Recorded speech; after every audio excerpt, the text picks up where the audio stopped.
Happy Thursday, everybody. Nice to see you again. I'm going to start off with just a simple question. Can you afford to live to 100?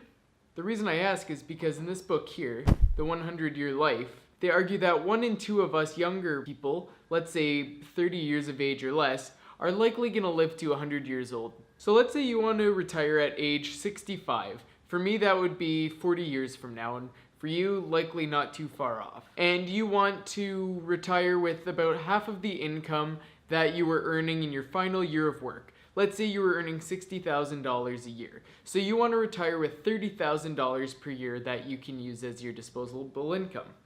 Well, yes, you'll have more time for clipping coupons and maybe cooking for yourself, etc., but there's going to be a whole lot of other costs associated with retirement, such as having more free time to do what you'd like, and also medical bills and all these other necessities that you'll need eventually as well.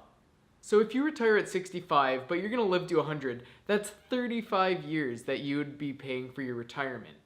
And if that's the case, at $30,000 a year, that's $1,050,000 you would need for the later part of your life, and that's not even including what costs of living will be with inflation by that time.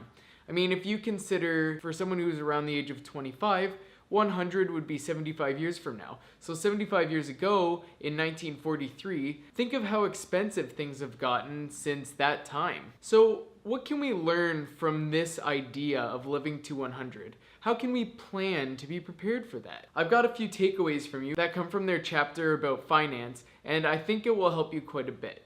So the first takeaway is your habits. If you develop better habits now financially, then that will help you in the future. So if you're able to live within your means throughout your life getting into your retirement, that works for you in 2 ways. When you have lesser income, you'll already be accustomed to living within your means. And also, because you didn't live large all the way to your retirement, you actually have a lot more saved up potentially than the other kind of person who would just spend all of their money and not really think forward to the future. Another takeaway was real estate. Would you own a house by the time you're ready to retire? There's probably a pretty good chance that you will. And if that's the case, is it going to be a larger house that you could sell and downsize for that would give you immediate cash? That's not a bad idea. But they did a study in the UK, and apparently 70% of retirees had very little consideration for selling their house as a means of funding their retirement. That's based on reasons of sentimentality, all these different kinds of things. Moving is stressful.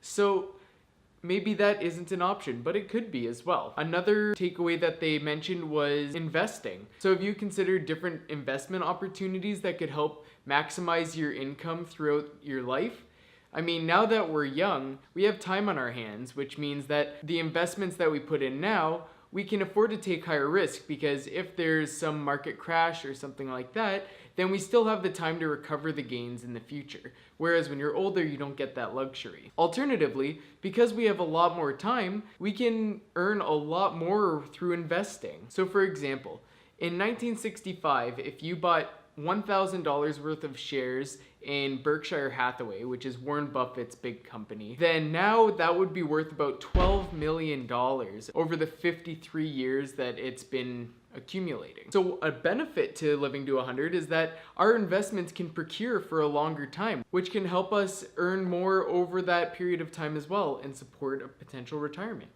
So if you wanted to retire and have half of your earnings from your final year of work, you're going to get there a lot quicker with 10% than you would with 1 or 2%. So it is worth taking on risk now. And when you're older, then you can reduce the risk, because you don't want to run into an issue like in 2008 where all of your assets tank and you're about to retire and you've got nothing left. And something like that can be mitigated through diversifying and reducing your risk at that point. So this book also makes a few recommendations for how to prepare for this. And the first thought is financial efficacy, essentially financial literacy. And I guess I commend you if you're watching this video and have made it to this point, then you are trying to become financially literate and really improving your financial efficacy. In the book, they also share a comparison of returns on investment for knowledgeable investors and not so knowledgeable investors, and they found that knowledgeable investors tend to make 1.3% more in their returns. So what that means is if you look at a 10-year period on $100,000, a knowledgeable investor would tend to make $16,000 more on that principal amount. Now, over the course of 40 years, they would tend to earn $145,000. So knowing your financial stuff really will help you in the future. There's a quiz in the US to test people's financial literacy, and I'll post it down below, and if you can answer all 5 questions correctly, then you're going to be well ahead of most of society. Another thing they warned about was watching your financial fees. So imagine you put $10,000 into an account and you were going to get 7% return on it, and that would be over a 40-year period. So your return would be $149,744. However, let's say they charged a 5% startup fee, which would be $500, and 2% each year following that. Your total amount overall would end up being only $63,877, so almost $85,000 less. Now, alternatively, if you were only charged 0.5% annually, you would end up with $121,369. So you would get almost double the amount because you made a smart decision to invest in a place with lower fees. The last recommendation they made was also about financial agency, which is essentially your decision making on how you use your money. So they explain an example where if I offered you $100 today or $105 next week, you'd probably end up taking the $100 today because why not? But if I offered you a year from now $100 or $105 a year and 1 week from now, then you'd probably take the $105 because it's so far away it doesn't really matter.